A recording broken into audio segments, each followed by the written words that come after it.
తెలుగు భాష అభివృద్ధి చెందాలి, తెలుగు భాష గురించి మాట్లాడాలి, తెలుగు భాషలోనే బోధన జరగాలి. ఇలాంటి వాటిట్లో ఒకటే తేడా ఉంటది. చెప్పే నాయకుల పిల్లలందరూ ఇంగ్లీష్ మీడియంలోనే చదువుతారు. ఆంధ్రప్రదేశ్‌లో ముఖ్యమంత్రి, ఉప ముఖ్యమంత్రి లేకపోతే మంత్రుల పిల్లలు ఏ ఒక్కళ్ళన్నా తెలుగు మీడియంలో చదువుతున్నారా? ఎమ్మెల్యేలు, ఎంపీల పిల్లలు ఎవరన్నా తెలుగు మీడియంలో చదువుతున్నారా? పేద పిల్లల ప్రభుత్వ పాఠశాలల్లో మాత్రమే తెలుగుండాలి. మరి కార్పొరేట్ విద్యా సంస్థలు ఎందుకు తెలుగుండొద్దు సెకండ్ లాంగ్వేజ్ కిందన? జగన్ టైంలో తీసుకొచ్చిన విధానాన్ని దుర్భాషలాడి తప్పుడు ప్రచారం చేసుకొచ్చారు. ఈ తెలుగుని నాశనం చేసేస్తున్నాడు. అదే విచిత్రమైనటువంటిది. అంతకుముందు వీళ్ళు కూడా అట్లాగే చేశారు. చంద్రబాబు హయాంలో గవర్నమెంట్ స్కూళ్ళల్లో ఇంగ్లీష్ మీడియం పెడతంటే తెలుగుని నాశనం చేస్తున్నారంటూ సాక్షిలో కథనాలు రాసుకొచ్చేవాళ్ళు. ఆ తర్వాత వీళ్ళు అధికారంలోకి వచ్చాక జగన్ అధికారంలోకి వచ్చిన తర్వాత ఇంగ్లీష్ మీడియం పెడితే తెలుగుదేశం వాళ్ళు తప్పుడు ప్రచారం చేసుకొచ్చారు.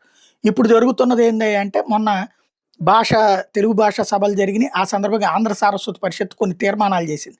ఆ తీర్మానాలు ఇప్పుడు గజల్ శ్రీనివాస్ వెల్లడించుకొచ్చారు. 5వ తరగతి దాకా మాతృభాషలోనే బోధన జరగాలి. డిగ్రీ 5వ సెమిస్టర్ వరకు విధిగా తెలుగు ఒక సబ్జెక్టుగా ఉండాలి.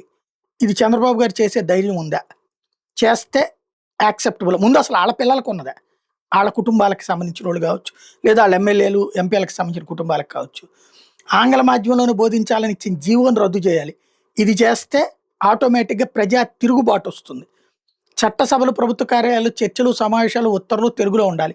న్యాయస్థానాల్లో వాదోపవాదాలు, న్యాయమూర్తుల తీర్పులు తెలుగులోనే సాగాలి. ఇది ఖచ్చితంగా నేను గత నా దశాబ్దంగా చెప్తున్నా ఈ మాట.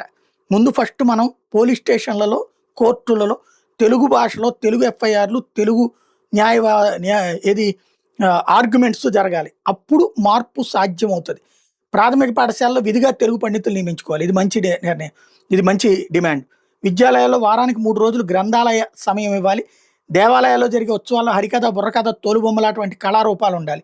అవసరమైతే ఇది స్కూళ్ళలో కూడా ట్రైనింగ్ ఇచ్చి ఏర్పాటు చేయండి. కార్పొరేట్ స్కూళ్ళల్లో కూడా తెలుగు చలనచిత్రాలకు తప్పనిసరిగా తెలుగు పేర్లు ఉండాలి. అమరావతిలో ఆధునిక సాంకేతికతతో ప్రాచీన తెలుగు భాష చైతన్య ప్రదర్శన చేయాలని ఏర్పాటు చేయాలి. శాసనాలు, తాళపత్ర గ్రంథాలను అంతర్జాలంలో పొందుపరచాలి. ఆధునిక ఆంగ్ల సాంకేతిక పదాలను తెలుగు నిఘంటువు రూపొందించాలి.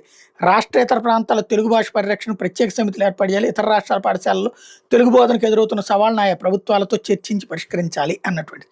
ఇది ఓవరాల్‌గా ఇలా డిమాండ్లు.